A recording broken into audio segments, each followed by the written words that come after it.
नेचार पाब्लिकेसनाव नोंथांमोनखौ बरायबाय। दिनै नोंथांमोननि सिगाङाव मोनसे जोबोद गोनांथार बाथ्रा लानानै फैदों। बे जाहैबाय नोंथांमोनहा नुबाय थानो मोन्दों बावैसो सिगांनिफ्रायनो कर'ना भाइरासनि दावरावनि समाव निजामुद्दिननिबो दावराव जानाय थानाय नुनो मोन्दों आरो आसामाव फ्राय बिनिनो थासारिया दा सोलिगासिनो दङ।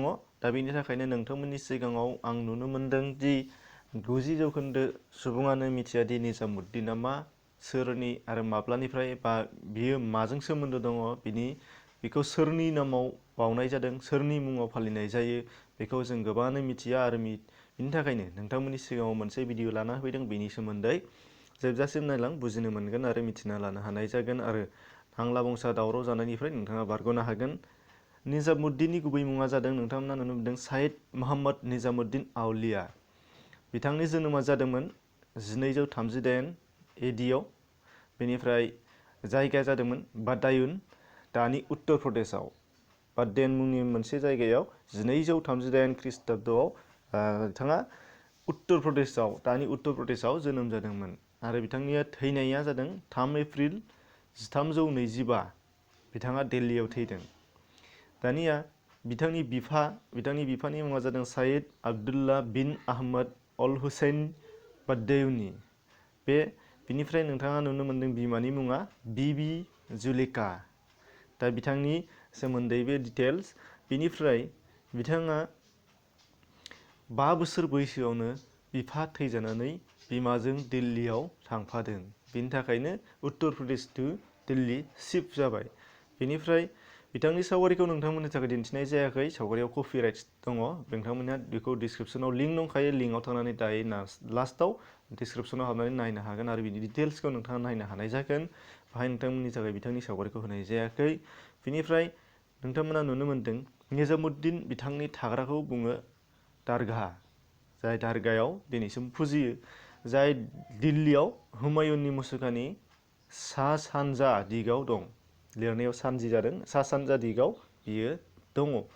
बिनिफ्राय नोंथाङा नुनो मोनगोन बिथाङा सासे मुसलमाननि गोख्रों दैदेनगिरिमोन, बिजिरगिरिमोन, स्कलारमोन, सुफि सान्थौगिरिमोन, मुसलमाननि धोरोम गुरुमोन। दा बिथाङा बुंदोंमोन सुबुङा सुबुंखौ हेफाजाब होलायना गावखौ बावसोमनो हायोब्ला इसोरखौ मोननो हायो होन्दों आरो सुबुंनि गेजेराव गोजोन आरो खौसे लाबोनो हायो। बिथांनि बे बोसोनमोन, जायखौ मुसलमानफोरा गावसोरनि गुरु हिसाबैबो मान होबोबाय थादोंमोन आरो दासिमबो बिथांखौ मान होनाया जोबाखै। बिनिफ्राय बिथांखौ हाजरात निजामुद्दिन मुङैबो गाबज्रियोमोन।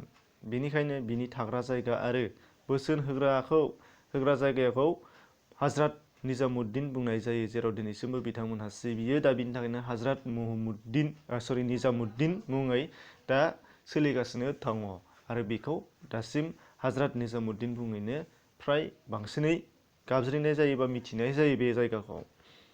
बिथांनि थाग्रा जायगायाव बोसोरफ्रोमबो गोदोनिफ्रायनो बिथांखौ गोसोखांना फोरबो फालियो मुसलमान सुबुंफोरा।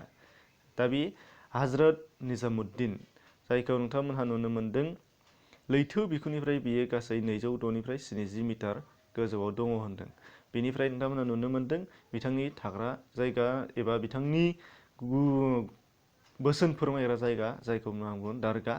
बे दारगायाव बिथांमोना दिनैसिमबो बिथांखौ गोसोखांनानै फोरबो फालियो आरो फुजियो। दा बेयावनो थांनानै बयबो थांदों। बिथांखौ सासे मोजां धोरोमगुरुखाय महबूब-इ-इलाहीबो बुंनाय जायो होन्दों, जायखौ बिलाभ अफ गड अर्थात इसोरनि फिसा बुंनाय जायोमोन होन्दों।